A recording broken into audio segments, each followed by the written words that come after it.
In this video, I'll discuss who creates value for your customers.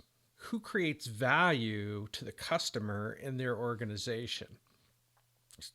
And so this is one of the early questions that I ask executives and listen to what their answer is. And most of the time, it's the same answer, which is everyone, which you'd like to think that, but from a customer perspective, it's not. There are actually three categories of employees in your organization. And the first one is those that create value for the customer. The second are those that facilitate those that create value. And then the third are those that do not create value. And I think it's important to kind of go through the exercise, if you're an executive, of identifying who's who within your system. So, who creates value? Well, it's going to be different by different industry. So let me just go through three different ones here. If you're in software, if you're a software organization, the person that or the role that creates value for the customer are the developers. I know you have business analysts, and you got project managers, and sometimes the project manager even paid more than the developers. But the developers are the ones that create the value if you're a software company. Now, there are others that create value for the customer, kind of. And let me go through those. A contact center customer service rep that you have.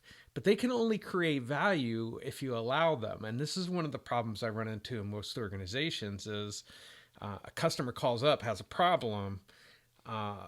The contact center person or customer service person can't help them. They don't have the knowledge. They don't have the ability to get into the systems that they need to get into because, they're the front line. And I think this is a huge mistake. And many organizations, this is a big opportunity to have people that you're building up their ability and knowledge to be able to actually help someone on the phone, because otherwise you have to send them back to the developer. It's something each system has to work out in software, and I've worked with many software companies over the years. But this contact center problem is not just for software companies. This is universal. Not where you have a contact center or customer service person not able to get into certain systems and they aren't able to actually solve a problem for a customer. Training, that could be viewed as creating value for the customer. If it's not the developer, in some cases it is, if you're a smaller company typically. Otherwise, you have a training component where you're training the customer how to use the software. Sales, it can be, but often is not. And the reason it isn't is because salespeople are often making the sale and they build this trust up with the customer, and then they're off to the next deal. And so they don't stick with the customer. And the attitude in most organizations is, well, they're supposed to do sales. It's very departmentally focused. But I'll tell you what, building that trust can go a long way in getting future customers or future items into that organization. When the salesperson just kind of washes their hands and moves on, that sometimes is not very, very helpful from a customer perspective. Another industry is telecom, and telecom.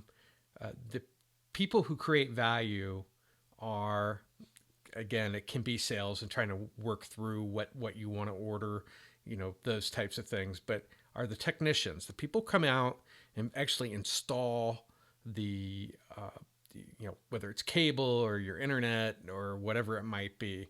So those are what I would consider the primary roles that customers value from telecoms are the technicians. But contact center, again, same situation we talked about with software.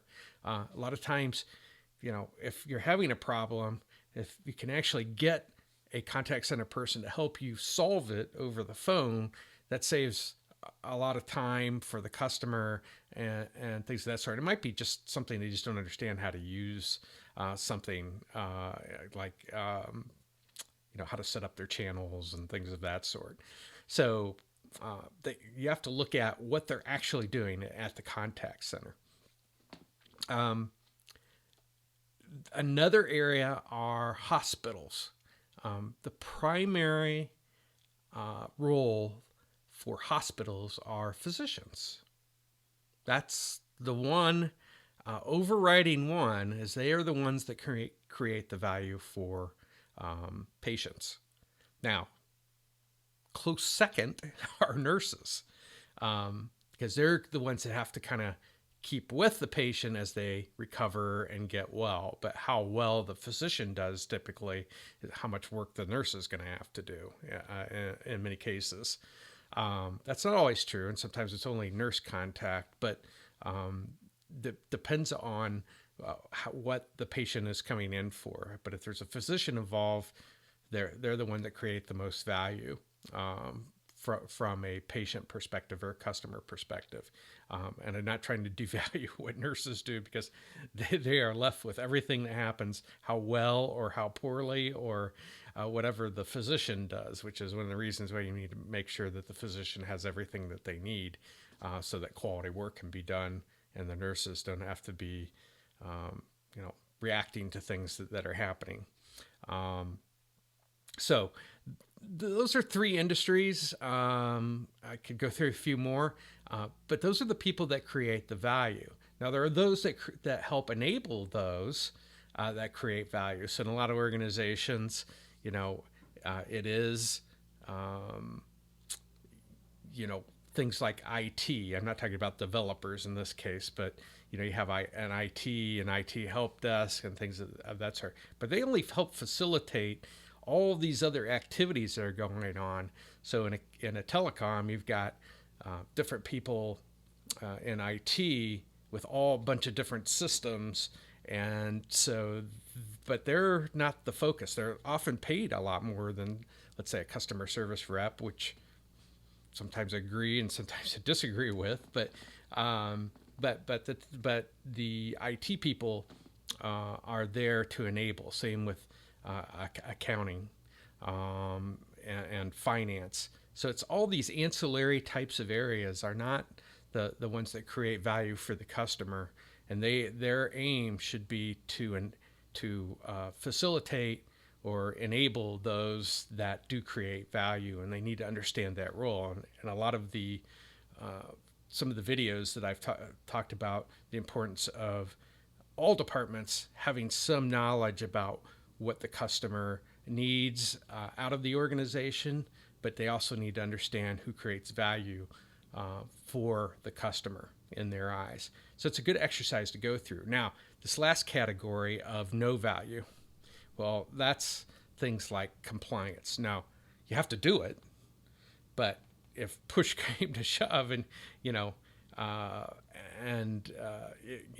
if we were really looking at things like government regulations, yeah, you have to do it, but it doesn't really create any value from a customer perspective.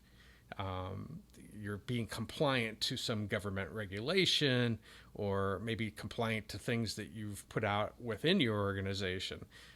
You see this a lot and obviously in banking, both from government and internal controls that are done. And those are things to look at within your organization, because you don't want too many people in roles that don't create value from a customer perspective.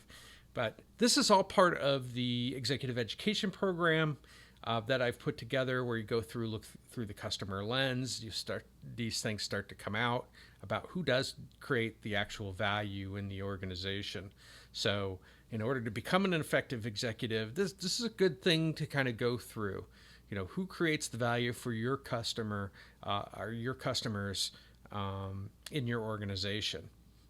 I wanted to cover that in this episode, and I believe this is the end of the 30th episode for the Effective Executive podcast, and also this will be going into the YouTube channel.